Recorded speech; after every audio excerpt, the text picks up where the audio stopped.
안녕하십니까. 예, 반갑습니다. 같이 기도하시겠습니다.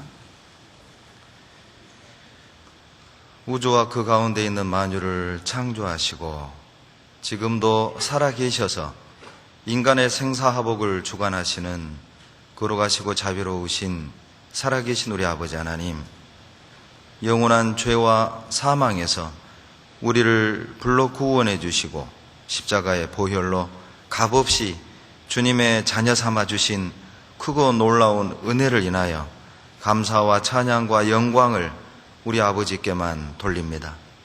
구원해 주신 은혜 위에 은혜를 더하셔서 이 악하고 더러운 세상에 우리를 버려두지 아니하시고 거룩한 몸된 교회 안에 우리를 세우셔서 시마다 때마다 능력의 말씀과 믿음의 교제로 우리를 새롭게 하시고 치료하시며 위로하시며 강건케 하시는 은혜를 더욱 감사드립니다. 말씀을 사모하는 주님의 사랑하는 자녀들 주님 앞에 나왔습니다. 오늘도 능력의 말씀으로 우리의 생각과 생활을 변화시켜 주시고 모든 악하고 더러운 것들에서 우리를 구별되도록 도와주시옵소서. 우리 중에 심령이 상하고 낙심된 형제자매님들 계시다면 빛과 같은 말씀으로 우리의 갈 바를 인도해 주시고 방망이와 같은 말씀으로 굽어지고 오그러진 우리의 생각과 삶을 곧게 펴주시기를 간구드립니다. 육신의 질병 가운데 계신 우리 형제자매님들에게 고난 중에서 주님을 위로하는 법을 알게 하시고 주님의 자비하신 손길로 그 마음을 어루만져 주시며 주님을 찬양할 수 있도록 그 믿음과 사랑을 더해 주시기를 간절히 바라고 원합니다. 거둬들여야 될 알곡은 많으나 일꾼이 적은 시대를 살아가고 있습니다.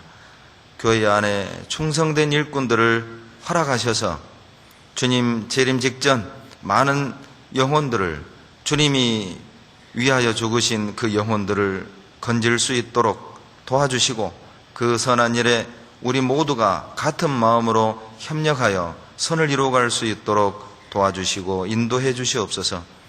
우리 가운데 한 사람도 자기를 위하여 살거나 자기를 위하여 죽는 사람 없게 하시고 살든지 죽든지 먹든지 마시든지 무엇을 하든지 우리를 대신하여 죽었다가 다시 사신 주님의 영광만을 위한 삶이 되게 도와주시옵소서. 썩어질 것에 마음 두고 울고 웃는 안타까운 삶이 우리 가운데 없게 하시고 썩지 아니할 하늘의 영광을 바라보고 이 땅의 고난을 이기며 주님이 주시는 위로로 힘을 얻어 살아가는 귀한 주님의 자녀들이 되게 도와주시옵소서. 전 세계에서 복음을 위해 헌신하시는 많은 주님의 일꾼들, 우리 선교사님들, 각 가정들, 형편을 하시는 주님께서 필요한 은혜로 더해 주시고 주님의 몸된 교회를 든든히 세우는 것과 이뤄진 영혼을 건지는 일에 전심전력할 수 있도록 도와주시옵소서. 오늘도 능력의 말씀으로 주님의 뜻과 영광을 밝히 드러내 주시고 사람의 지혜와 생각은 감춰주시고 주님의 영광만 나타나도록 도와주시옵소서. 우리를 사랑하시는 예수님 이름으로 감사하며 기도드렸습니다. 아멘. 다 같이 신약성경 디모데후서 4장 7절을 찾겠습니다.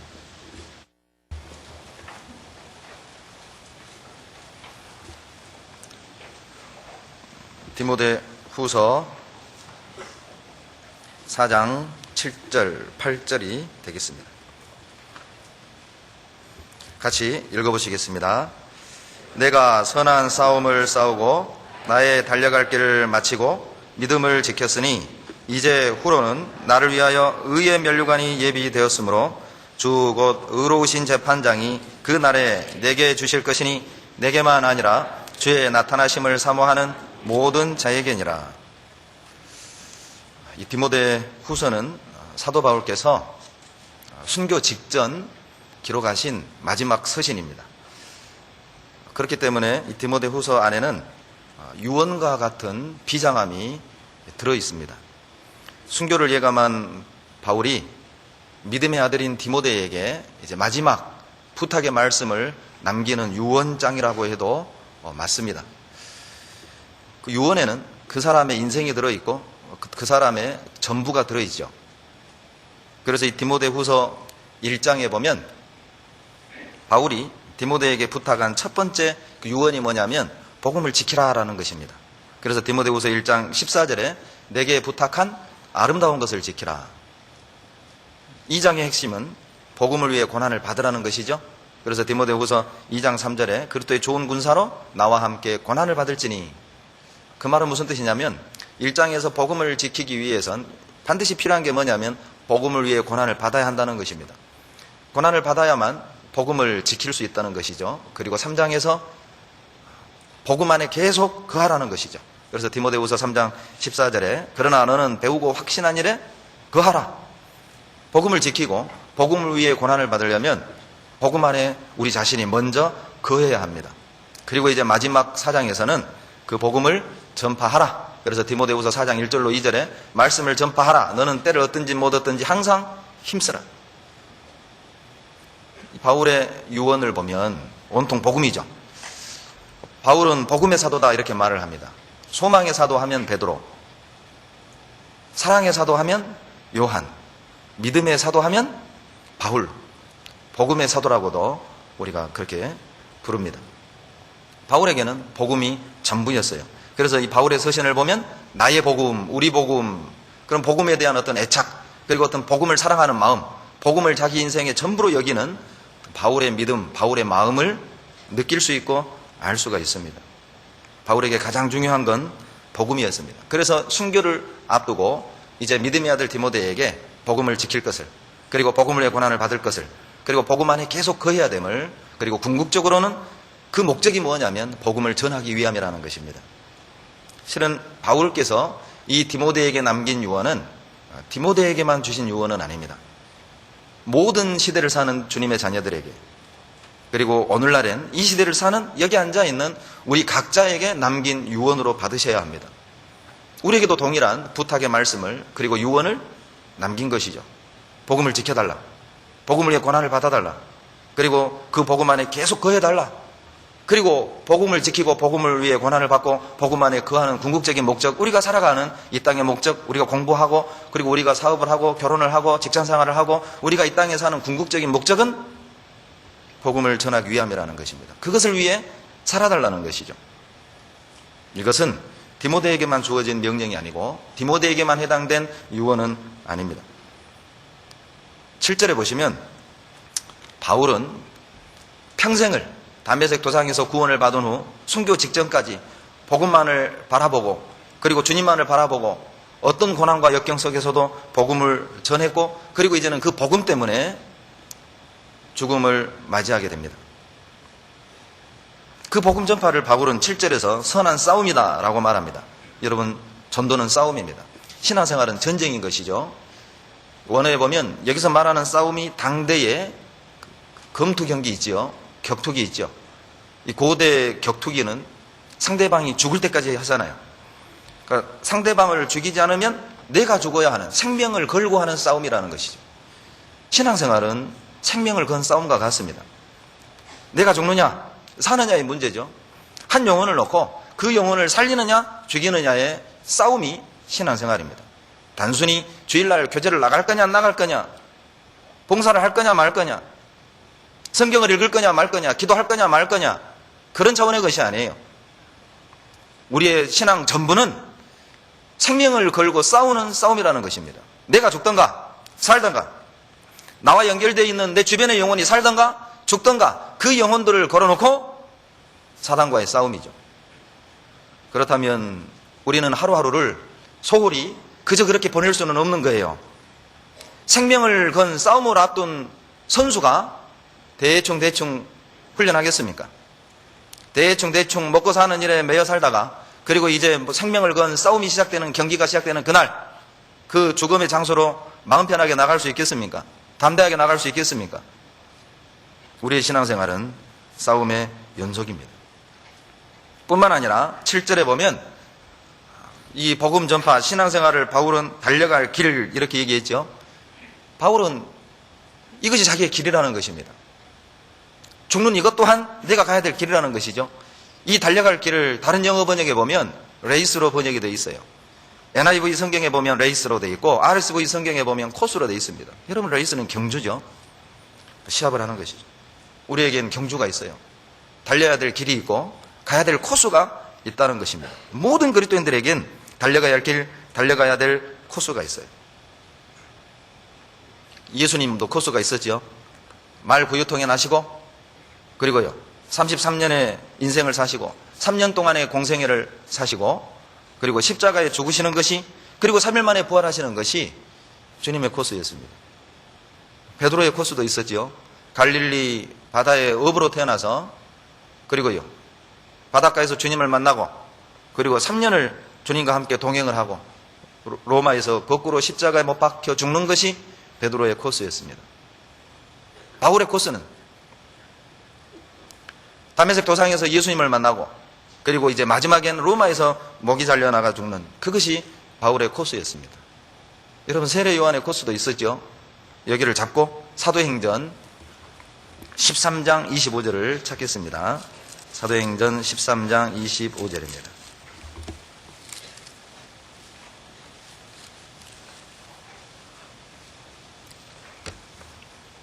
같이 읽겠습니다. 요한이 그 달려갈 길을 마칠 때에 말하되 너희가 나를 누구로 생각하느냐? 나는 그리스도가 아니라 내 뒤에 오시는 이가 있으니 나는 그 발에 신풀기도 감당치 못하리라 하였으니. 사도 세례 요한은 예수님보다 6개월 먼저 태어나서 광야에서 주님의 길을 예비하다가, 그리고요 목이 잘려 죽는 것이 바울의 세례 요한의 길이었고 세례 요한의 코스였다는 것입니다. 여러분, 우리도 길이 있죠. 우리도 가야 될 코스가 있습니다.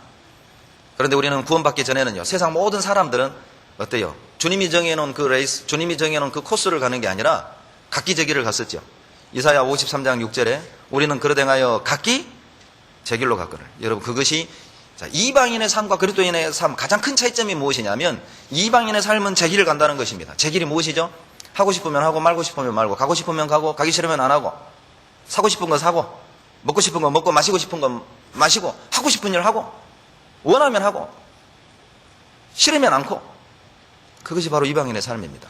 그러나 그리스도인의 삶은 제 길로 갈 수가 없어요.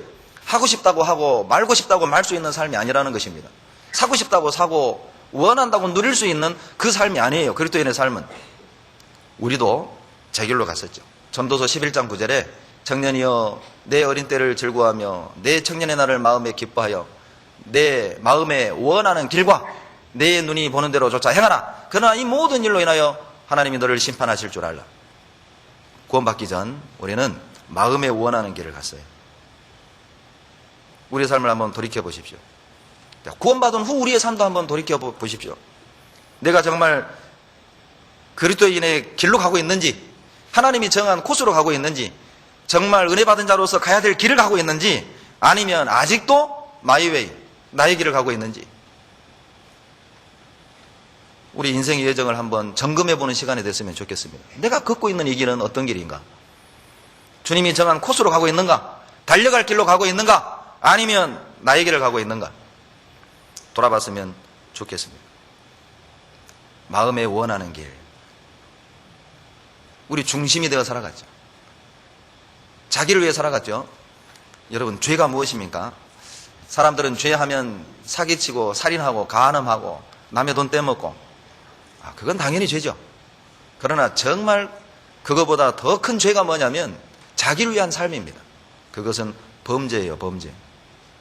시편 1편 1절에 복 있는 사람은 악인의 꾀를 좇지 아니하며 죄인의 길에 서지 아니하며 오만한 자의 자리에 앉지 아니하고. 여러분, 복을 받은 사람, 구원을 받고 행복한 사람이 어떤 사람입니까? 악인의 꾀에서 돌이킨 사람, 죄인의 길에서 벗어난 사람, 오만한 자리에서 털고 일어난 사람이라니까요. 그 죄인의 길이 어떤 거냐면 자기 중심의 삶인 거예요. 자기를 기쁘게 하고 자기가 원하는 삶을 사는 것, 그것이 죄라니까요. 여러분, 창세기 6장에 노아의 홍수 사건이 나오죠. 노아의 홍수 당시에는 성경이 없었습니다. 그러면 무엇이 죄의 기준이 될까요? 도대체 거기에 법이 없었는데 뭐가 죄가 되는 거죠? 창세기 1장에 하나님이 빛이 있으라 하심에 빛이 있었고 하나님의 보시기에 좋았더라. 무찌 드러나라 하심에 그대로 되었고 하나님의 보시기에 좋았더라. 딱은 과목을 내라 하심에 그대로 되니 하나님의 보시기에 좋았더라. 여러분, 하나님이 빛을 창조하시고 무출 드러나게 하시고 과목을 내게 하시고 해달과 별을 창조하시고 하늘의 새와 그리고 바다의 고기를 창조하시고 땅에 기는 짐승을 창조하시고 사람을 창조하신 목적이 뭐냐면 하나님의 보시기에 좋았더라. 하나님의 기쁨을 위해서라는 것입니다. 하나님 우리를 왜 창조했습니까? 하나님을 기쁘시게 하는 삶을 살도록. 우리를 왜 하나님이 구원하셨죠? 하나님 중심의 삶을 살도록, 하나님이 원하는 삶을 살도록, 하나님을 기쁘게 해드리는 삶을 살도록. 그것이 선이고, 악이 뭐냐면 자기를 기쁘게 하는 삶이죠. 자기가 원하는 삶을 사는 겁니다. 자기 뜻대로의 삶을 사는 거예요. 그게 악이에요. 창세기 6장 2절에 보면 하나님의 아들들이 사람의 딸들의 아름다움을 보고 자기의 좋아하는 자로 아내를 삼으니 이게 죄입니다. 그게 죄였습니다. 자기들이 볼 때 자기 마음에 드는, 자기 스타일에 맞는, 자기 마음에 딱 드는, 자기 원하는, 자기가 좋아하는 그것들을 추구하고조차 살았던 삶, 그것이 죄였고, 그러한 기준의 삶을 가지고 사는 사람들은 여러분 폐기한 죄도 할 수 있고 강포도 할 수 있어요. 여러분, 강포가 영어 번역의 바이올런스입니다. 강도 강간이에요. 성적으로 타락하고 더 큰 죄를 지을 수 있어요. 어떤 사람이요?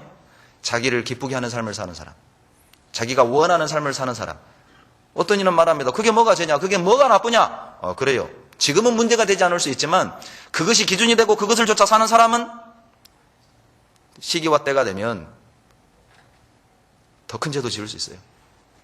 그런데 노아는 의인이라고 그랬죠. 왜 노아가 의인이죠? 자선사업했습니까? 그래서 의인이었습니까? 그렇지 않아요. 6장 8절이 답입니다. 노아는 하나님께 은혜를 입었더라. 그렇게 돼 있죠. 노아는 하나님께 은혜를 입었더라. 그것이 노아의 선입니다. 어려우신가요?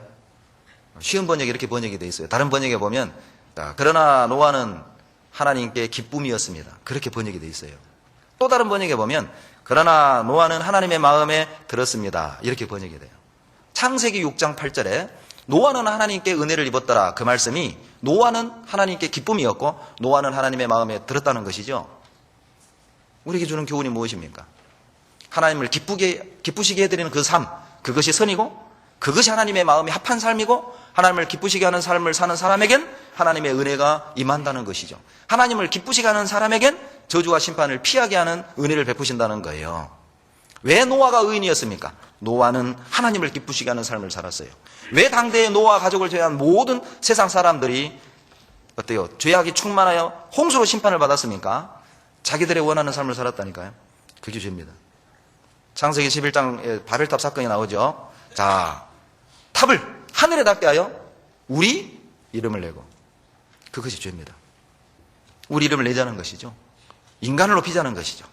하나님 없이도 우리가 엄청난 일을 할 수 있다는 걸 보여주자는 겁니다. 하나님 없이도 우리가 똘똘 뭉쳐서 어떤 문제도 해결하고 잘 먹고 잘 살 수 있다. 인본주의적인 생각이죠. 그들에겐 중요한 게 이 땅에서 잘 먹고 잘 사는 거였어요. 그래서 언어를 바꿔버렸죠. 하나님과 교제가 끊어진 겁니다.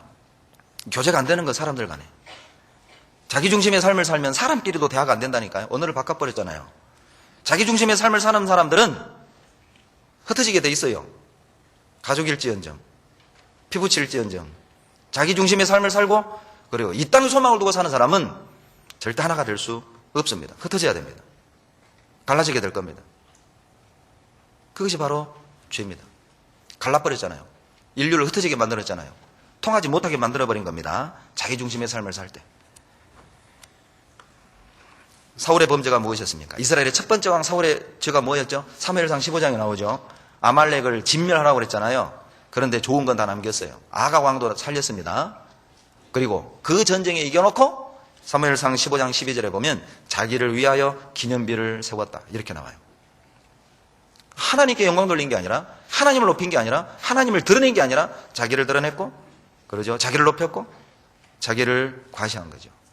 마치 내 능력인 것처럼, 자기의 능력인 것처럼, 자기가 잘해서 이렇게 된 것처럼. 그것이 죄라니까요. 왕에서 패해버린 겁니다. 작은 죄가 아니죠. 여러분, 그것이 얼마나 큰 죄면은 왕자리에서 쫓겨났다니까요. 우리에겐 길이 있습니다. 그리스도인들에겐 가야 될 길이 있어요. 그 말은 가선 안 될 길도 있다는 말이죠. 우리 그리스도인들은 내가 원하는 길을 갈 수 없어요. 이제 각기 제 길로 갈 수 없어요. 내 마음에 원하는 길을 갈 수 없어요.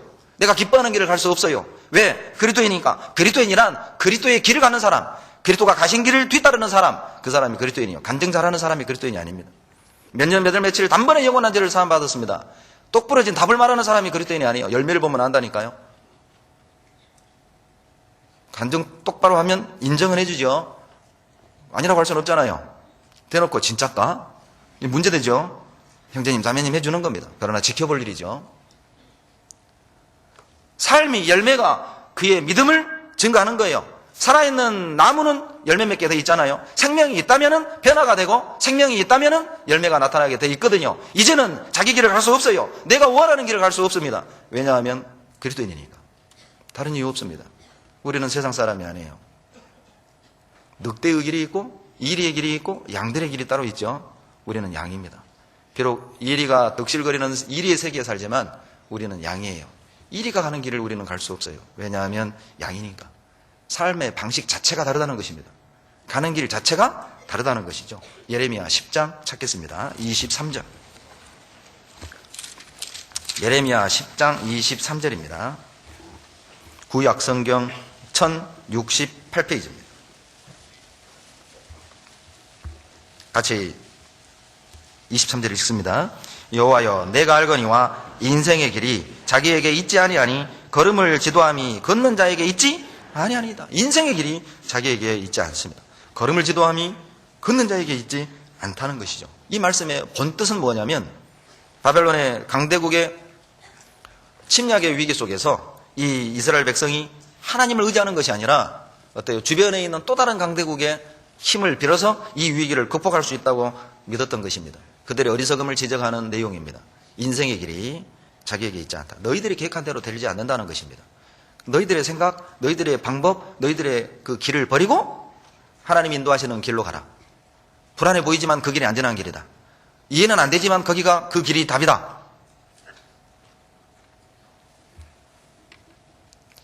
가끔 우리는 그런 의문이 듭니다. 하나님이 인도하시는 길, 그리고 내가 좋아하는 길은 차이점이 상당히 많죠. 다를 때가 많아요. 내가 볼 때는 이 길이 좋아 보이고 이 길이 안전해 보이고 이 길이 편해 보이고 이 길이 답처럼 보이는데 하나님이 인도하시는 길은 손해인 것 같고 위험해 보이고 포기해야 될 게 너무 많고 고통받을 것 같고 시간도 오래 걸릴 것 같고 내가 생각할 때는 이 길은 빨리 갈 것 같고 안전하게 갈 거고 속히 갈 것 같고 제대로 갈 것 같고 고민하죠. 우리는 그 사이에서 고민합니다. 왜 하나님은 우리 스타일에 맞는 길을 주시지 않을까요?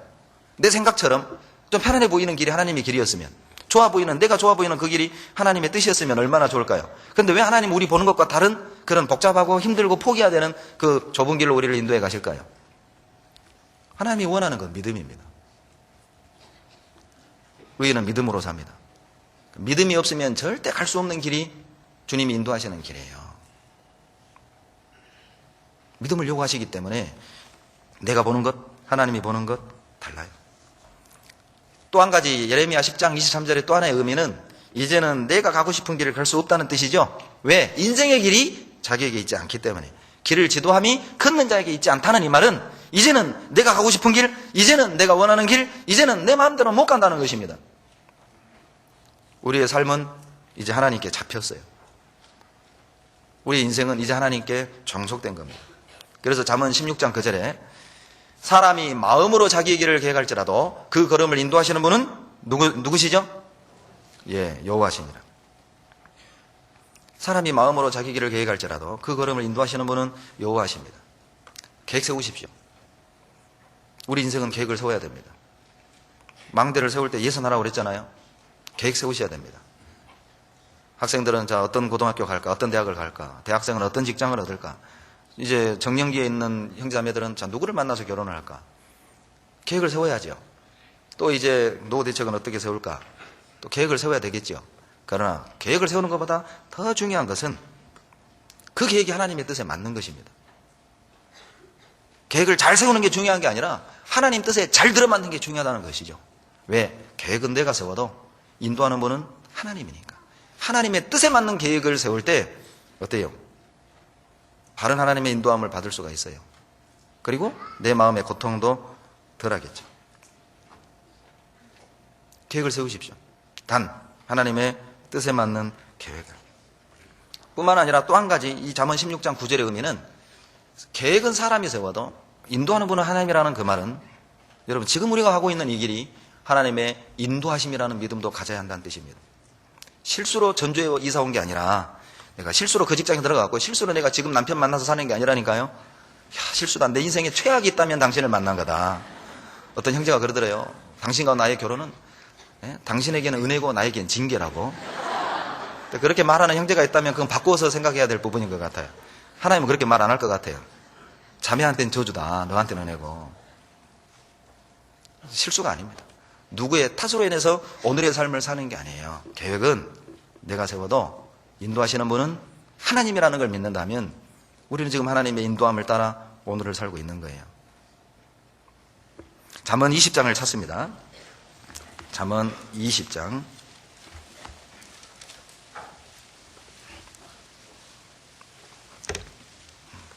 24절입니다. 같이 읽습니다. 사람의 걸음은 여호와께로서 말미암나니 사람이 어찌 자기 길을 알 수 있으랴. 왜 우리가 우리의 길을 내가 원하는 길, 내가 계획한 길, 내가 좋아하는 길, 내가 꿈꾸던 길, 내가 바라던 길을 포기해야 되는 이유가 뭐냐면 그 길의 끝을 알 수 없다니까요. 자기 길을 누가 알 수 있겠습니까? 세옹지마라는 말이 있잖아요. 그러죠. 중국 변방에 아들 하나 노인 단둘이 살았답니다. 그 집 전 재산은 수컷 말 한 마리였어요. 그런데 어느 날 이 말이 도망가 버린 겁니다. 동네 사람들이 와가지고 할아버지 정말 재산 마지막 재산인데 도망가서 안 됐네요. 됐는지 안 됐는지 두고 봐야 알지. 얼마 뒤에 암컷 말을 데리고 들어온 겁니다.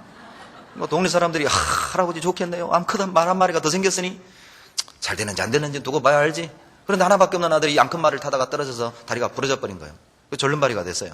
동네 사람들이 와서 아이고 할아버지 하나밖에 없는 아들이 장애를 갖게 됐으니 안 됐네요. 됐는지 안 됐는지 두고 봐야 알지. 얼마 뒤에 중국에 전쟁이 터져서 아들들 다 끌려가는데 이 아들만 버려졌다잖아요. 그게 세옹지마입니다. 두고 봐야 하는 겁니다. 자기 길을 누가 알겠습니까? 우리 앞날을 안다면 여기 안 있죠. 우리 앞날을 안다면 지금 그 가정을 이루고 살겠어요? 우리 앞날을 안다면 우리는 이렇게 살지 않을 겁니다. 모르니까 여기 앉아 있는 것이죠. 왜 우리가 우리의 길을 포기해야 됩니까? 답은 간단합니다. 모르니까요. 나는 이 길이 좋아 보이고 나는 이 길이 맞는 것처럼 보이고 이 길이 내 스타일에 맞는 것처럼 보이지만 그 결과는 우리는 모른다는 것입니다. 그러니까 아무리 좋아 보여도 아무리 답처럼 보여도 아무리 확실해 보여도 주님이 아니라고 하면 그 길은 아닌 거예요. 왜? 주님만이 내 길을 아시기 때문에 그래요. 여러분 왜 양에겐 목자가 필요합니까? 이스라엘 가보고 알았습니다. 이스라엘은 80%가 산이고 대부분 민둥산입니다. 우리처럼 오솔길 그런 길이 없어요. 우리가 볼 땐 그냥 들판이고 길은 없어 보이는데 놀랍게도 목자들은 안다는 겁니다. 내가 볼 땐 그것이 그건데 목자들은 어떤 게 길이고 어디로 가야 샘이 나오고 물이 있는 것을 알아요. 특히 이스라엘에서는 양들에겐 목자가 있어야 합니다.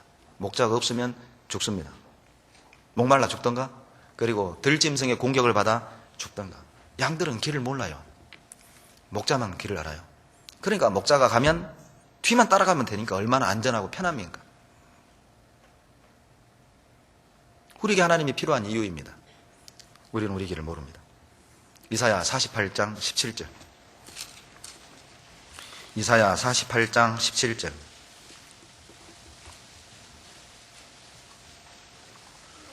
같이 읽겠습니다. 너희의 구속자시오 이스라엘의 거룩하신 자이신 여호와께서 가라사대 나는 내게 유익하도록 가르치고 너를 마땅히 행할 길로 인도하는 너희 하나님 여호와라. 마땅히 행할 길이죠. 그러니까 주님은 지금 당연히 합당하게 갈 길로 인도하고 있는 거예요. 즉 내가 가는 이 길은 항상 최선이라는 것입니다. 나는 고통스러워 보이고 나는 회피하고 싶고 나에게 왜 이런 일이 있는가 그런 의문이 드십니까? 우리가 생활 속에 어려움을 느끼고 고난을 느끼는 것은 환경이 짓누르는 무게 때문이 아니라는 것이죠. 주님이 나를 최선으로 인도하는 믿음이 없으면 고난은 고난으로 끝나요. 그러나 내가 가는 이 길이 최선으로 인도하는 하나님의 손길이라는 믿음이 있으면 슬픔이 기쁨이 되는 거예요. 절망이 소망이 되는 겁니다. 놀랍지 않습니까? 어떻게 받아들이실 겁니까? 마땅히 행할 길로 인도하는 여호와셔요. 그럼에도 불구하고 사람들은 좁은 길이 어때요?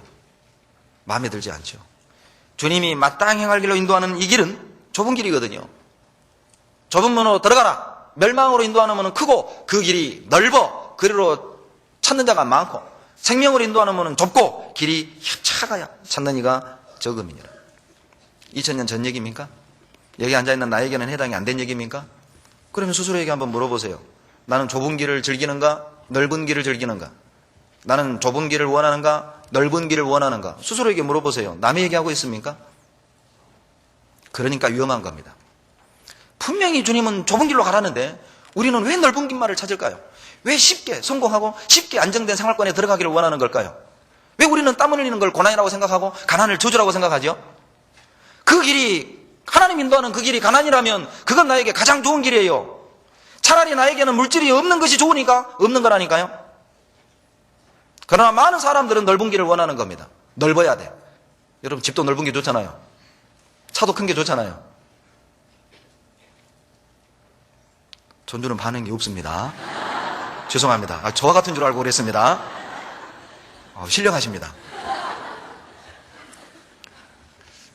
많은 사람들은 아직도 넓은 길을 좋은 길이라고 생각을 하는 거예요. 은연중에 넓은 게 좋죠. 17절에 보시면 여러분, 그 좁은 길은 나에게 유익한 길이라고 말씀하셔요. 지금 내가 가는 길은 마땅한 길이고 유익한 길이라니까요.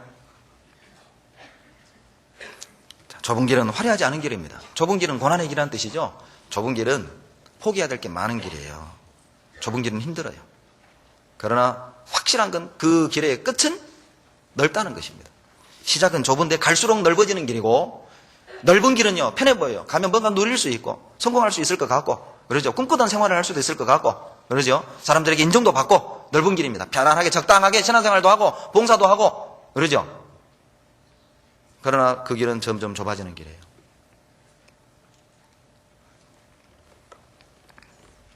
이사야 58장 13절입니다. 58장 13절 14절 같이 읽죠.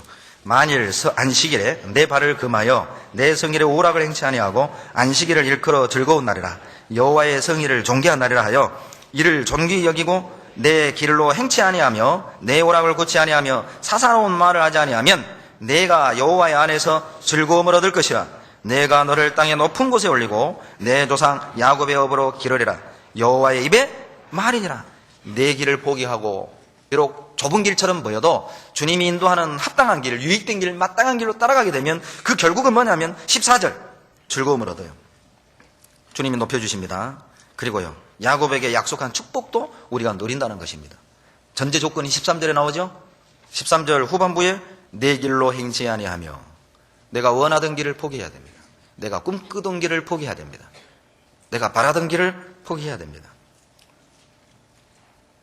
주님이 인도하는 그 길로 우리가 따라갈 땐 결국은 기쁨이요, 그리고 주님이 높이셔요.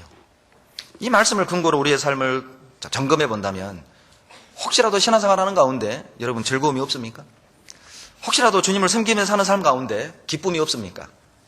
왜 나는 신앙생활이 이렇게 힘든지, 왜 나는 이렇게 봉사가 참 즐겁지 않은지, 자원하는 마음이 안 생기는지, 나는 왜 이렇게 봉사와 교제 나가는 것이 이렇게 어려운 것인지, 14절을 근거로 본다면 주님의 길을 가지 않기 때문이라고도 볼 수 있어요. 내 길을 고집하니까 즐거움이 없는 것입니다. 주님의 인도하신 그 길 가운데는 기쁨이 있어요. 즐거움이 있다는 것입니다.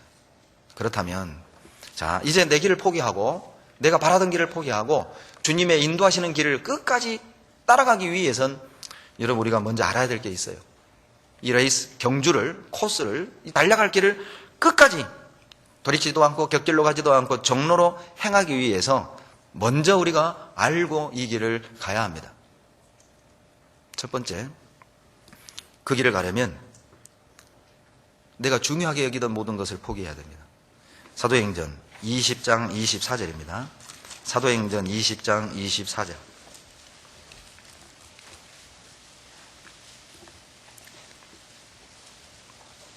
신약성경 223페이지입니다. 20장 24절 같이 읽어보시겠습니다. 나의 달려갈 길과 주 예수께 받은 사명, 곧 하나님의 은혜의 복음 증거하는 일을 마치려 하면은 나의 생명을 조금도 귀한 것으로 여기지 아니하노라. 자, 나의 달려갈 길, 주 예수께 받은 사명, 곧 하나님의 은혜의 복음을 증거하는 일을 마치려 하면은 나의 생명을 조금도 귀한 것으로 여기지 아니하노라. 알고 싶습니까? 나는 나의 길을 가는지 아니면 주님의 인도하시는 길을 가는지 알고 싶습니까? 검증받고 싶습니까? 24절이 기준입니다. 나는 무엇을 귀하게 여기고 있는가? 그걸 한번 보세요. 내가 제일 귀하게 여기는 게 무엇인가? 그걸 한번 생각해 보세요. 내가 귀하게 여기는 것이 무엇인지를 보게 되면 주님의 길을 가는지 아니면 나의 길을 가는지 검증할 수 있어요. 아브라함은 본토 친척 아비집을 떠났죠. 하나님이 지시할 땅으로 갔습니다. 여러분, 지금에야 전라도 광주에서 남도 광주에서 북도 전주 오는 게 쉬워요. 보니까 내비 찍어봤더니 78km 되더라고요. 그러나 과거엔 여러분, 내가 살던 마을에서 30km 이상을 벗어나는 게 절대 흔한 일이 아니에요. 제 고향이 한평입니다. 나비축제로 유명하죠. 제가 초등학교 다닐 때요, 서울 갔다 오면 자랑거리였다니까요. 야, 나 서울 갔다 왔다? 서울이 얼마나 멀던지 버스 타면. 그러죠. 아침에 가면 저녁이 됐어요. 저녁이 됐어. 하루가 걸렸어요. 하루. 올라가는 데만. 얼마나 또 멀미는 많이 해요. 그러죠. 서울 한번 갔다 오면 자랑거리 친구들에게 나 서울 갔다 왔다? 차 엄청 많더라. 야, 세상에 건물이 막 4.5층짜리가 있고 엄청 높아. 막 올려다보는데 머리가 아파. 머리가. 와, 그래? 그러던 때가 있었잖아요. 여러분, 이 당시에는 자기 주거지역을 벗어나는 건 죽음이었어요. 죽음이라고요. 자기 본토 친척 아비집을 떠난다는 건 그냥 이삿짐 센터에다 집 맡겨놓고 홀라당 간 게 그런 게 아니라니까요. 모든 걸 포기하는 겁니다. 그러잖아요. 유목생활하고 농경사회에서는 자기 안정된 모든 걸 다 포기했다는 뜻이에요. 이미 다 준비된 환경이잖아요. 친족이 있고, 그러죠? 삶의 터가 있고, 그런데 그걸 버리고 간다는 건 쉬운 건 아닙니다. 그러나 하나님이 지시할 땅으로 가려면 거기서 나와야 합니다. 그걸 놔야만 했습니다. 소돔 고모라에서 나오려면 다 놔야 했다니까요. 모세는 바로의 공주의 아들이라 칭함을 거절하고 하나님의 백성과 함께 고난받기를 잠시 죄악의 낙을 누리는 것보다 더 즐거워했어요. 왕자의 자리를 거절해야 했습니다. 고난받기를 즐거워해야만 200만의 이스라엘 백성을 하나님의 약속의 땅으로 데려갈 수 있는 거예요. 나에게 맡겨진 많은 영혼이 있잖아요. 그 영혼들을 하나님의 약속의 땅으로 인도해 나려면 우리는 이 세상에서 왕자 같은 삶을 버려야 된다니까요. 잠시 죄악의 낙을 누리는 것을 포기해야 돼요. 동시에 다 할 수 없습니다. 바로의 왕자로 살면서 어떻게 가나안 땅에 200만을 애굽에서 탈출해낼 수 있겠어요? 궁궐에서 안락한 삶을 살면서 어떻게 40년 광야 생활을 동시에 인도해낼 수가 있겠냔 말이죠. 둘 중에 하나는 놔야 됩니다. 궁궐에 있던가, 광야로 가던가, 왕자로 살던가, 이스라엘의 선지자로 살던가, 모든 걸 누리던가, 모든 걸 포기하던가, 둘 중에 하나를 우리는 선택해야 됩니다. 그래야만 갈 수 있는 길이에요.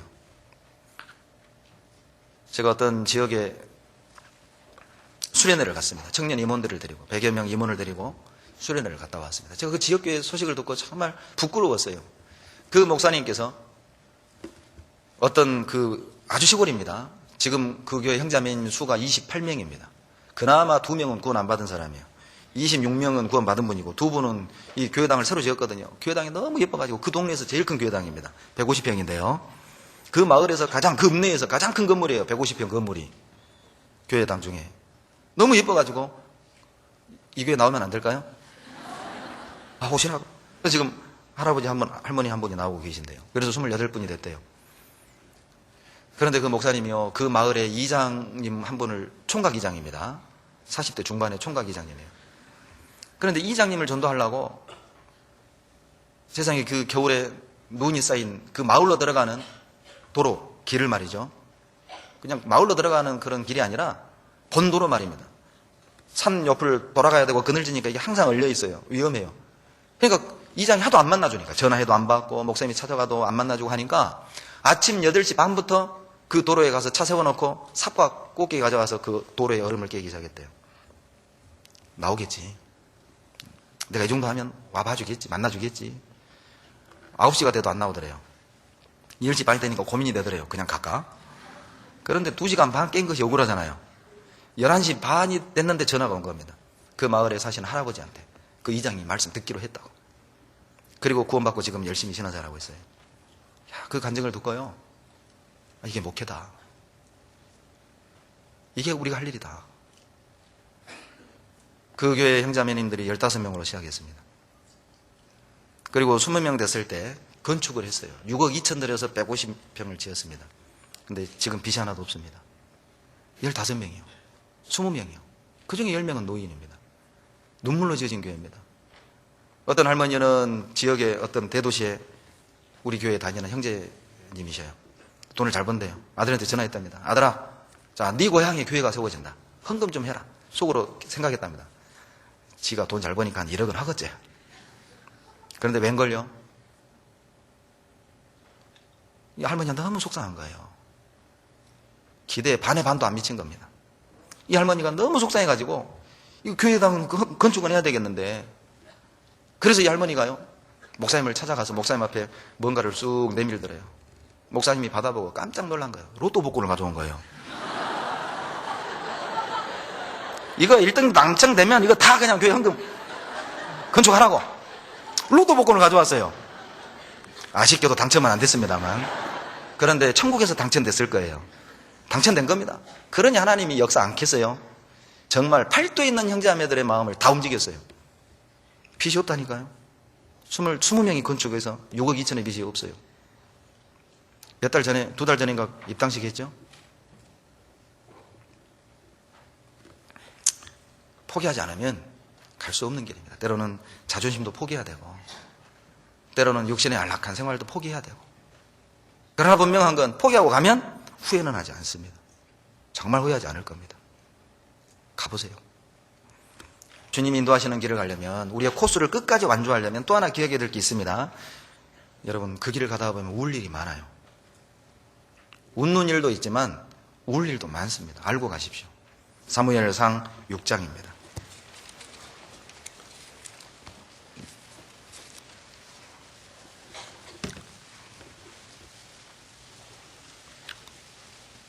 (6장) 10절로 12절. 그 사람들이 그같이 하여 젖나는 소 둘을 끌어다가 수레를 메우고 송아지들은 집에 가두고 여호와의 궤와 및 금지와 그들의 독종의 형상을 담은 상자를 수레 위에 실으니, 12절 같이 읽죠. 암소가 베세메스 길로 바로 행하여 대로로 가며 갈 때에 울고 좌우로 치우치지 아니하였고 블레셋 방백들은 베세메스 경계까지 따라가니라. 블레셋이 어때요? 하나님의 언약궤를 빼앗았죠. 그리고 아스돗에 놔둔 겁니다. 다곤 신당에 말이죠. 다음날 가봤더니 다곤 신이 넘어져 있고 목이 부러져 있는 거예요. 우연이겠지. 그런데 또 막 질병이 돌죠. 아, 이게 언약궤 탓인가 보다. 그것을 언약궤를 에그론으로 갖다 옮기는 거예요. 가드로 갔더니 가드 사람들이 화들짝 놀라고, 에그론으로 갔더니 에그론 사람들이 화들짝 놀리는 거예요. 그 소문 다 들었거든요. 우리 죽이려고 그러느냐? 그리고 이제 그렇다면 이거 필요 없으니까 이스라엘로 돌려보내자. 그런데 이제 어떻게 돌려보내냐면, 젖나는 소, 여러분 젖나는 소가 뭐예요? 또 젖소 그러지 말고요. 젖나는 소가 젖소면 젖소라고 썼지요. 젖소는 아니지만 새끼를 키우는 암소 2마리예요. 그 2마리에다가 멍에를 지우고 에그론에서 베세메스까지 보내면, 제대로 가면 목이 부러지고 병이 돌았던 건 하나님이 한 거고, 만약 곁길로 가거나 돌아오면은 이거 우연이 된 일이다. 결론은 이 블레셋 사람들은 하나님을 믿겠다는 거예요, 안 믿겠다는 거예요? 안 믿겠다는 거죠. 여러분, 이거 불가능한 겁니다. 소 한 마리도, 여러분 에그론에서 베세메스가 한 12km 정도 됩니다. 한 번도 가보지 않은 길을 멍에를 메우고 소 한 마리가 가는 것도 힘든데 2마리가, 그것도 뒤에서 송아지들이 울어요. 가겠어요? 이렇게 신앙생활 하는 사람들이 있죠. 블레셋 사람처럼. 하나님을 시험하는 사람들이 있어요. 자, 대집회는 다가오고 전도는 해야 되겠고 용기는 안 나고, 뭐 친구를, 가족을, 부모를 해야 되긴 하겠고 하자니 용기는 안 나고, 이제 양심이 찔려서 버스를 기다리는 거예요. 그래, 가자, 전도하러 가자. 근데 용기가 안 나는 거예요. 내기 하죠, 내기. 5분 안에 버스가 오면은 전도하라는 하나님 뜻. 5분 안에 안 오면 안 해도 된다는 뜻. 제가 극단적인 비유를 들었지만 그런 식의 신앙생활을 하는 사람들도 있을 수 있어요. 하나님의 뜻을 자기 편할 대로 해석하는 사람들이 있죠. 정당화시키는 겁니다. 자기의 불순종을. 하나님을 믿지 않겠다는 것이죠. 블레셋 사람이 그랬다니까요. 그런데 놀라운 일이 벌어졌어요. 기적이 일어났어요. 이 언약궤를 수레에 메고 가는데 뒤에서 이 송아지들이 울어요. 그런데도 12절에 보면 이 소들이 대로로 가고 좌우로 치우치지 않아요. 울면서도. 자기 새끼들의 그 비명을 듣고 울면서도 곁길로 가지도 않고 대로로 가는 겁니다. 그리고 급기야 여러분 14절에 보면 아예 자기 몸을 번제로 드려요. 우리가 가야 될 길입니다. 주님이 정하신 길을 말씀을 우리가 메고 가다 보면 우리를 돌아가게 만드는 게 많아요. 송아지 울음이 얼마나 많습니까? 우리를 과거로 돌이키게 하고자 하는 것들이 얼마나 많아요. 그러나 눈물 흘릴지언정 좌우로나 우로나 치우치면 안 됩니다. 끝까지 가야 됩니다. 할 일이 많을 겁니다. 또 한 가지 기억해야 될 게 있습니다. 하나님이 인도하시는 그 길에는 여러분 광야길도 있어요. 때로는 광야길도 만날 겁니다. 항상 푸른 초장, 항상 물가만은 아니에요. 여러분 광야도 만나게 될 거예요. 신명기 8장 2절입니다. 신명기 8장 2절.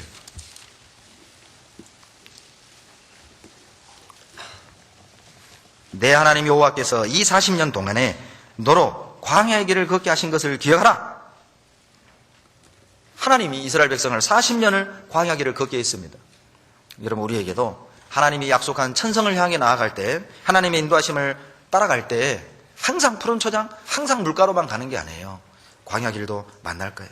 여러분 광야에는 먹을 게 없지요. 물도 없습니다. 고기도 없습니다. 부드러운 침대도 없습니다. 에어컨도 없습니다. 그것이 광야입니다. 아무것도 없습니다. 그것이 광야입니다. 그러나 분명한 건 거기엔 하나님이 함께 계셔요. 그것이 광야예요. 세상 것은 없지만 하나님이 함께하는 길, 그 길이 광야라니까요. 만족하셔요? 설마 하나님은 없어도 에어컨은 있어야 돼. 그러면 안 계시죠? 하나님은 없어도 샤워 시설은 돼 있어야지. 혹시라도 그런 마음은 없지요?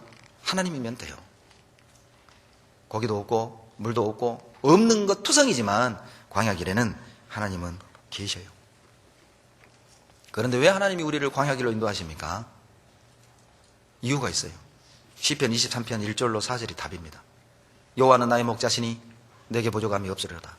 그가 나를 어디로 인도하시죠? 푸른 초장으로 인도하시고 쉴만한 물가로 인도하시는도다. 내 영혼을 소생시키시고 자기 이름을 위하여 무슨 길로요? 의의 길로 인도하시는도다. 내가 사망의 음침한 골짜기를 다닐지라도 해를 두려워하지 않을 것은 주께서 나와 함께 하십니다. 의의 길인데 왜 사망의 음침한 골짜기입니까? 하나님 푸른 초장 쉴만한 물가로 인도하는 의의 길인데 왜 하나님은 사망의 음침한 골짜기로 들어가는 것입니까? 이스라엘 지형을 하셔야 돼요. 이스라엘은 해가 쨍 쬐면 아침에 맺힌 이슬이 순식간에 사라집니다. 그러니까 햇빛이 비추는 곳에는 새싹이 자랄 수가 없어요. 어디에 새싹이 자라느냐? 음지입니다. 응달입니다. 햇빛이 덜 비추는 곳. 그래야 이슬이 맺히고 그 이슬이 또르르 굴러 떨어져서 샘을 이루는 거예요.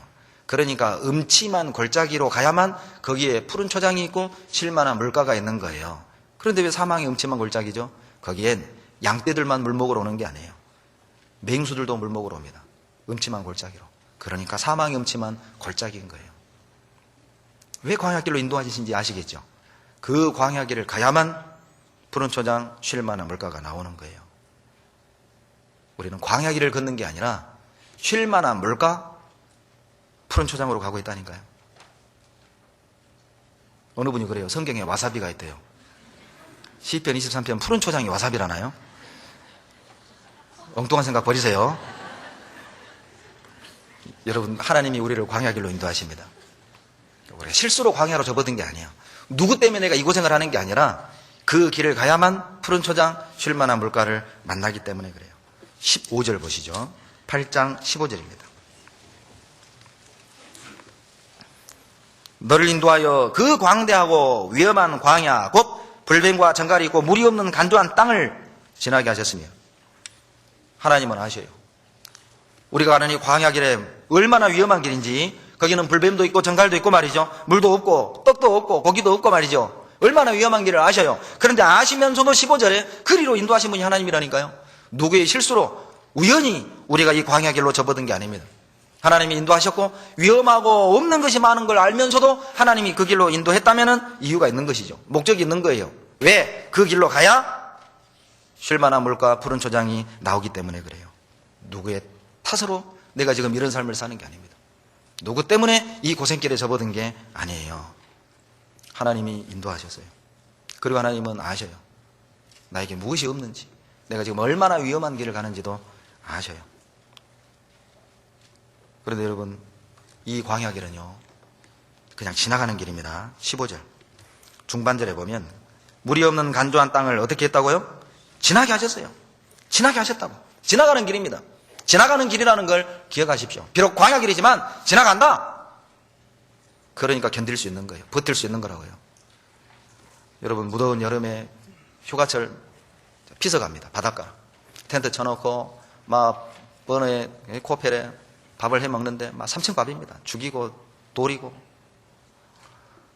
그리고 막 국을 끓였는데 이게 막 소금국이에요. 바람에 모래가 날려서 막 모래도 씹히고, 밤에 잠 자는데 막 비 와가서 텐트는 새고.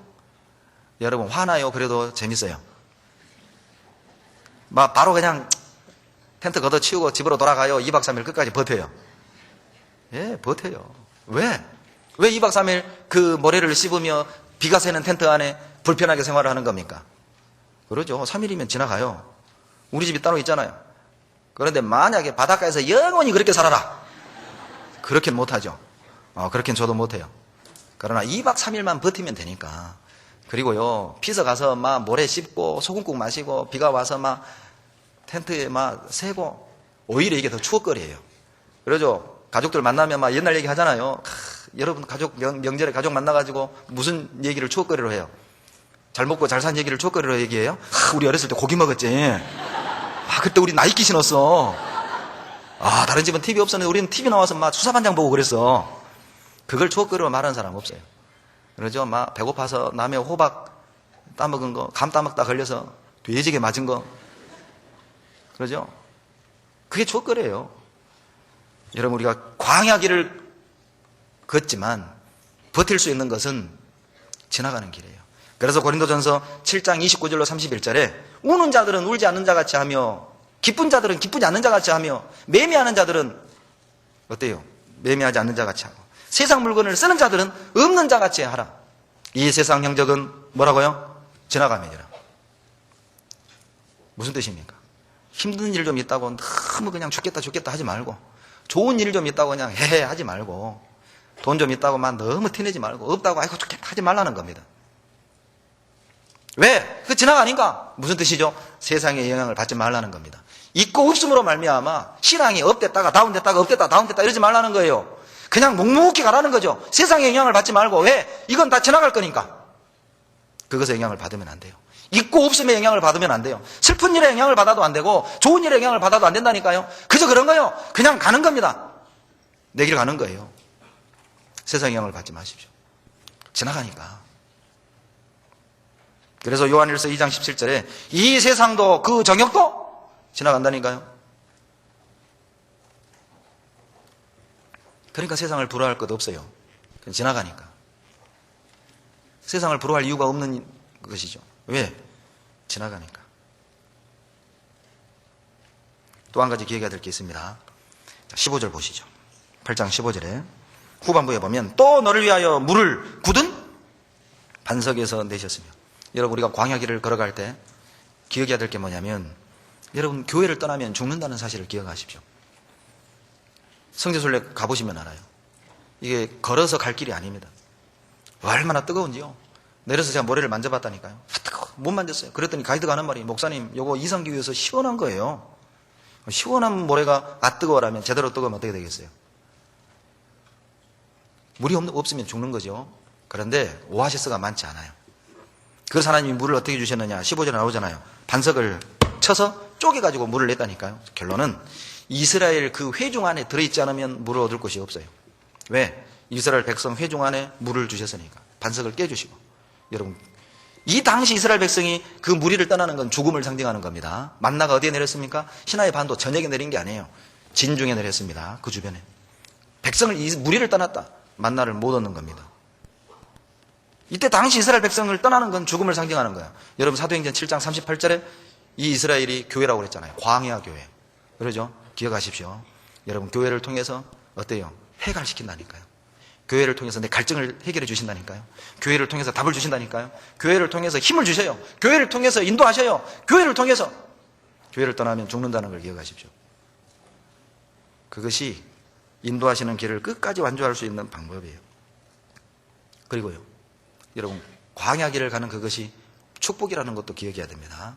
16절에 답이 있죠. 16절 같이 읽습니다. 내 열조도 알지 못하던 만나를 광야에서 내게 먹이셨나니. 됐어요. 어디에서 만나 먹이셨다고요? 놀랍게도 만나는 광야에서만 먹을 수 있었어요.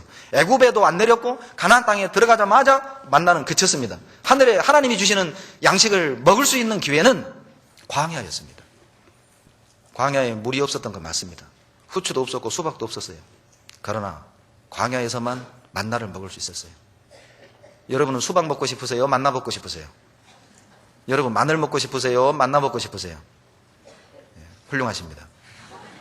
그러나 이스라엘 백성들은 그 만나를 원치 않았어요. 마늘도 없고 후추도 없고 수박도 없고 왜도 없고.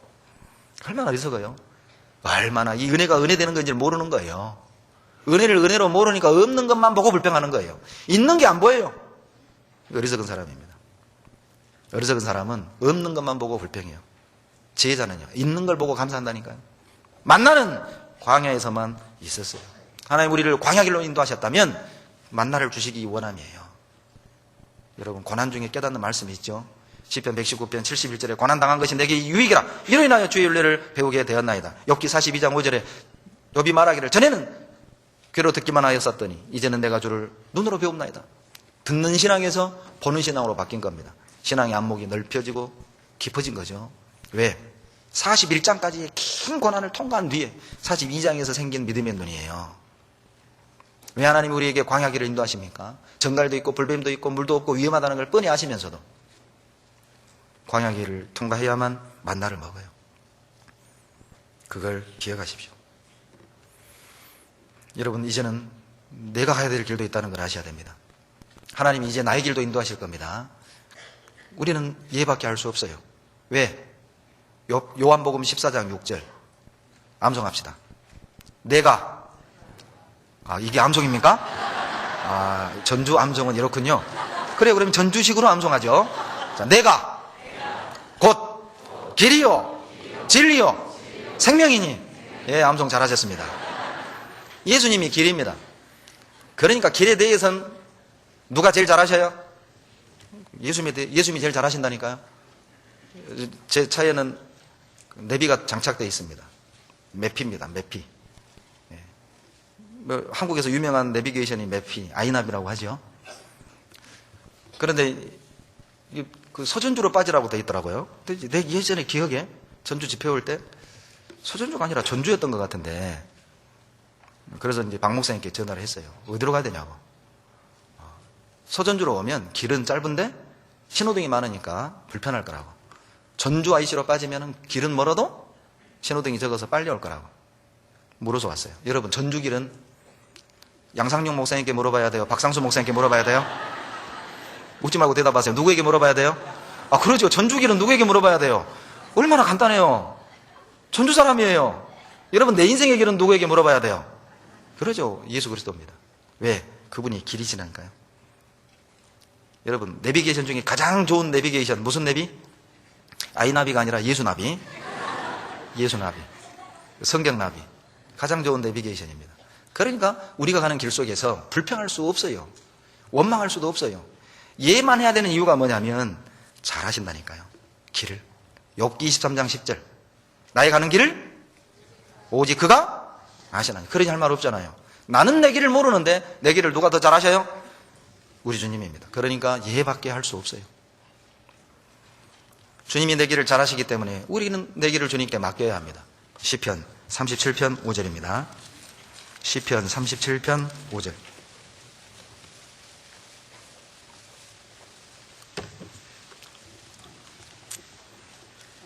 5절 6절 같이 읽습니다. 너의 길을 여호와께 맡기라.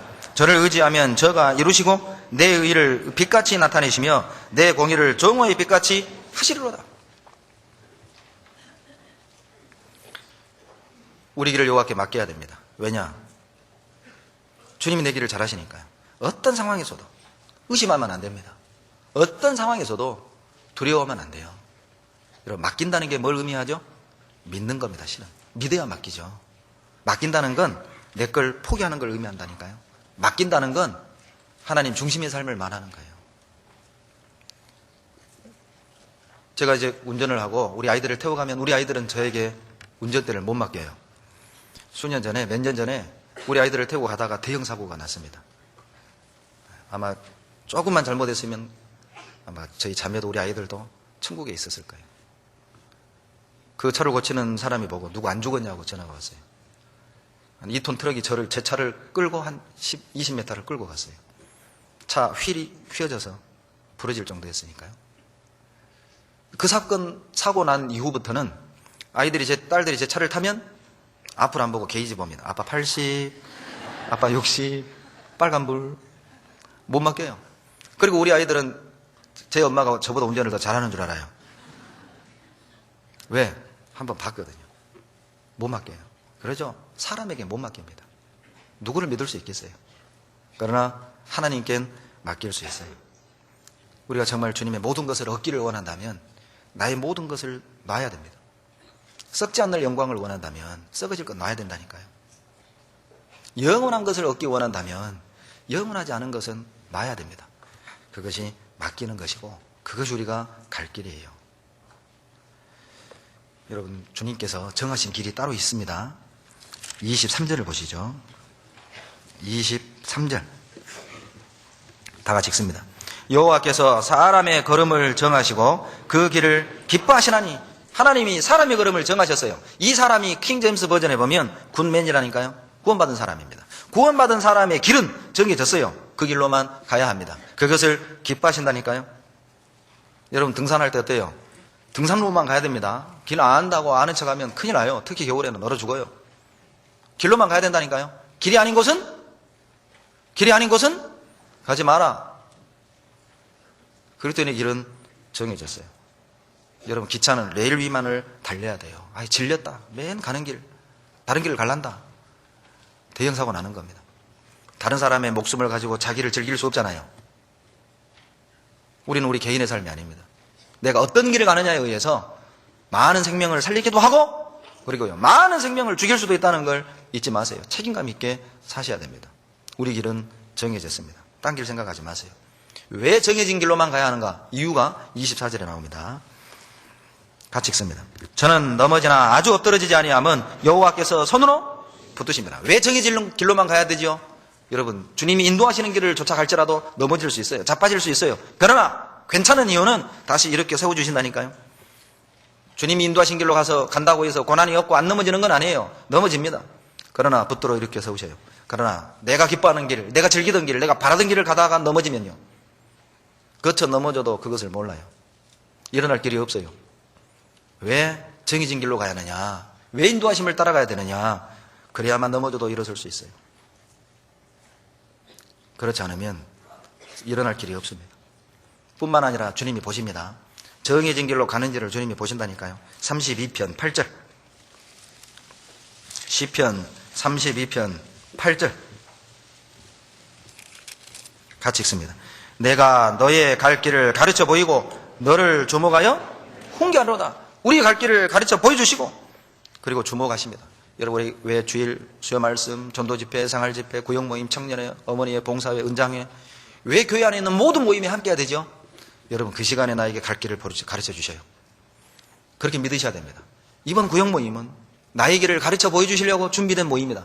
이번 모두회는, 봉사회는 내 길을 가르쳐 보여주시기 위해 주님이 준비한, 예비한 모임이다. 그렇게 받으셔야 됩니다. 여러분, 거기에 함께 하지 않을 때 헤매는 겁니다. 어디로 가야 되는지, 가야 될 길인지, 가서는 안 될 길인지 구분을 못하는 거예요. 더 놀라운 건 갈 길을 가르쳐 보이고 주님이 주목하셔요. 보시는 거, 제대로 가는 거. 제가 사는 사택 아파트에서 우리 딸들이 다니는 학교까지 다 보입니다. 이렇게 베란다에서 보면 보여요. 아파트 입구에서 놀이터 지나서 쪽문으로 해가지고 도로가로 해가지고 초등학교 정문까지가 다 보여요. 근데 둘째 녀석이 장난기가 많아요. 가다가 꼭 들려요. 꼭 놀이터를 들려요. 내려다보고 배다빈! 그러면 제가 구충이거든요. 봤어? 하고 가는 거예요. 보인다니까요. 주님이 보셔요. 제대로 가는지. 우리 미로 있죠? 미로. 쥐를 딱 놓으면 어때요? 위에서는 딱 보이죠? 어디가 길인지. 그런데 가다가 막히면 나오고 또 가다가 막히면 나오고 해서 빠져나오잖아요. 하나님이 보셔요. 제대로 가는 거. 가다 보면 막힌 게 나올 겁니다. 왜 막힙니까? 길이 아니니까 막은 거예요. 실수한 게 아니라고. 잘못한 게 아니라고. 누구 탓하지 말라고. 길이 아니니까 막힌 거라고요. 돌아 나오면 돼요. 그러면서 내 길을 찾아가는 겁니다. 낭비도 아니고 실수도 아니고 누구의 탓도 아니에요. 하나님이 막으신 겁니다. 제 길로 인도하시는 거죠. 보셔요. 어떤 지역에 자매님, 그 형제님 아이가 정신적으로 장애가 있어요. 근데 이 아이의 자립을 키우려고 내가 그 자매님, 형제님, 집사님 간증을 듣고 참 마음이 뭉클하더라고요. 학교까지 일부러 너 스스로 가거라. 버스 타는 거, 지하철 타는 거 혼자 시켰대요. 얘가 막 우는 거예요. 가라고. 너 이제 엄마 아빠 늘 너의 곁에 있는 게 아니라고. 이제 너 혼자 서는 법을 배워라. 얘가 울면서 가는 겁니다. 근데 어머니가 뒤에서 막 따라가는 거예요. 지하철에도 멀리 뒤에서 따라가는 거예요. 얘가 막 넘어지면 뒤에서 막 조마조마 발만 동동 구르고, 곁길로 가면 발을 동동동동 구르는 거예요. 횡단보도 건너는데 이 엄마가 막 더 조마조마 하는 거예요. 끝까지 따라가는 거예요. 다 가서 안아준 거예요.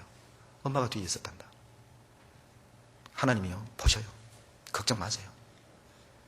우리가 넘어질 때 주님이 더 아파하십니다. 고난 중에 주님이 더 아파하셔요. 성령이 탄식으로 우리를 위해 간구한다고 그랬잖아요. 주님이 보셔요. 그렇다면 우리는 깊이 생각해야 됩니다. 내가 제대로 이 길을 가는지 생각하고 가셔야 돼요. 내가 가는 이 길이 정말 주님의 길인가? 달려갈 길인가? 내 코스인가? 아니면 내 원하는 길을 가고 있는가? 내가 바라던 길을 가고 있는가? 여러분 생각하셔야 돼요. 예레미야 6장 16절.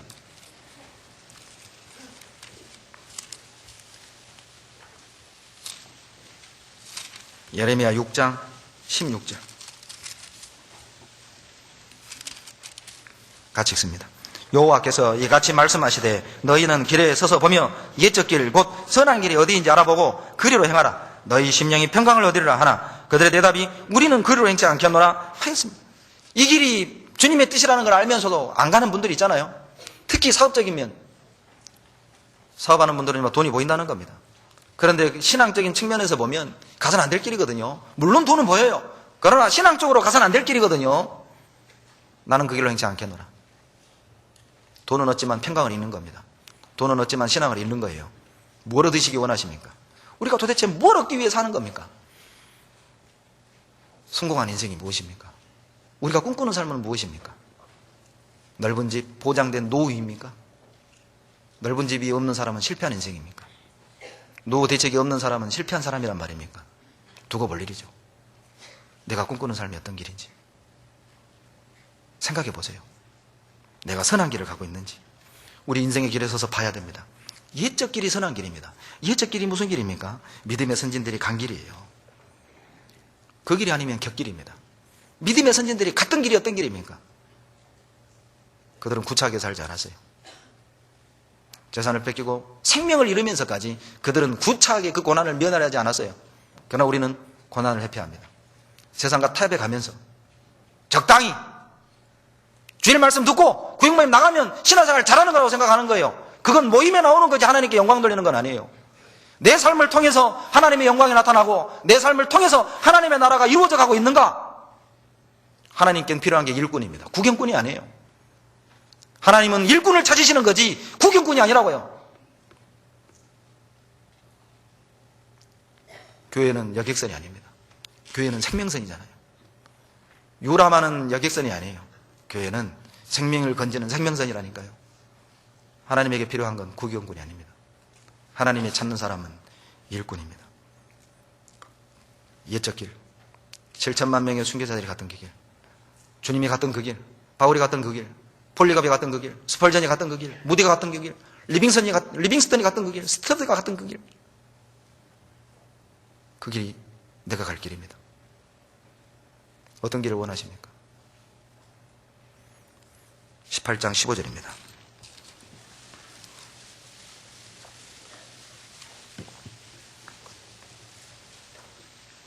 다 같이 읽습니다. 대저 내 백성은 나를 잊고 화무한 것에게 분향하거니와 이러한 것들은 그들로 그 길 곧 그 옛 길에서 넘어지게 하며 곁길 곧 닿지 아니한 길로 행케하여. 주님이 닦아놓은 길이 있잖아요. 믿음의 선진들이 2000년 동안 닦아놓은 그 길 있잖아요. 그 길로 가지 않고 곁길로 가는 겁니다. 오늘날의 이단의 길이 곁길이죠. 2000년 동안 복음의 역사 속에서 누구도 말하지 않은 걸 말하는 거예요. 그게 이단입니다. 비유를 깨달아야 되고 요한계시록을 깨달아야 되고 어머니 하나님을 알아야 되고 율법을 지켜야 되고 안식일을 지켜야 되고 유월절을 지켜야 되고 2000년 동안 어떤 사도들도 어떤 선교자들도 그것을 위해 죽지 않았어요. 지식은 많은데 영적으로 어두운 시대입니다. 여러분 복음의 역사 속에 2000년 동안 역사 속에서 우리 시대만큼 성경이 이렇게 많이 드러난 때가 없었습니다. 평신도들이 이렇게 풍성한 지식을 갖고 있었던 때가 없었다니까요. 그러나 우리의 믿음은 어떤 시대보다도 흔들리는 시대예요. 놀랍지 않습니까? 아는 건 많은데 주님을 위해 순교하는 사람이 적은 시대죠. 조그마한 희생도 싫어하는 겁니다. 그 지식이 그에게 믿음이 될 수 없는 것이죠. 믿음은 행하는 것입니다. 행함이 없는 믿음은 죽은 것입니다. 지식이 나의 믿음은 아닙니다. 말씀이 내 삶 속에서 역사한다면, 말씀대로 우리가 순종하고 그 삶이 나타난다면 그 사람을 통해서 하나님이 놀라운 역사를 이루실 거예요. 예적 길이 아니라면 가서는 안 됩니다. 아무리 그럴싸해도, 아무리 좋아 보여도, 아무리 그 길을 가면 돈이 보이고 성공하는 것처럼 보여도 길이 아니면 가서는 안 돼요. 그건 곁길입니다. 닿지 않은 길입니다. 가서는 안 될 길입니다. 속지 마세요. 시편 143편 8절입니다.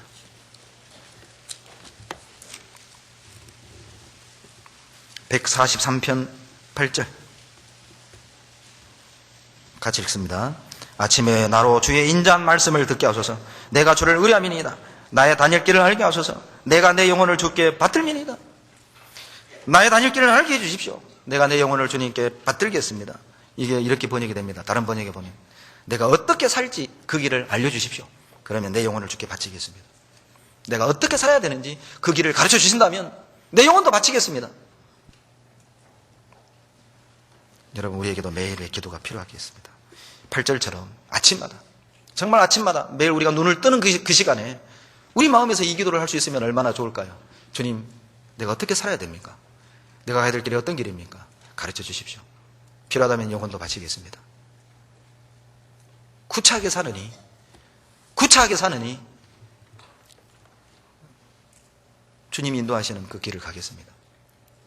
여러분, 그리스도에는 세 가지 준비가 돼 있어야 된다고 하죠. 떠날 준비, 그리고 버릴 준비, 죽을 준비가 돼 있어야 된답니다. 우리가 이 길을 가려면 떠날 준비, 버릴 준비, 죽을 준비가 돼 있어야 됩니다. 여러분, 끝까지 갑시다. 주님의 레이스, 주님의 경주, 주님의 그 길. 바울이 갔습니다. 바울의 경주를 디모데가 갔습니다. 디모데의 경주를 이제 우리가 가야 됩니다. 우리에게 바톤이 넘어왔습니다. 우리가 이 복음을 지키고 복음에 고난받고 복음 안에 거하고 이 복음을 전하고, 우리도 바울처럼 주님 앞에 서는 그날 우리의 죽음을 예감하고 직감했을 때 디모데후서 4장 7절로 8절처럼 간증할 수만 있다면 얼마나 영광스러울까요? 주님, 네가 선한 싸움을 싸웠습니다. 나는 달려갈 길을 마쳤습니다.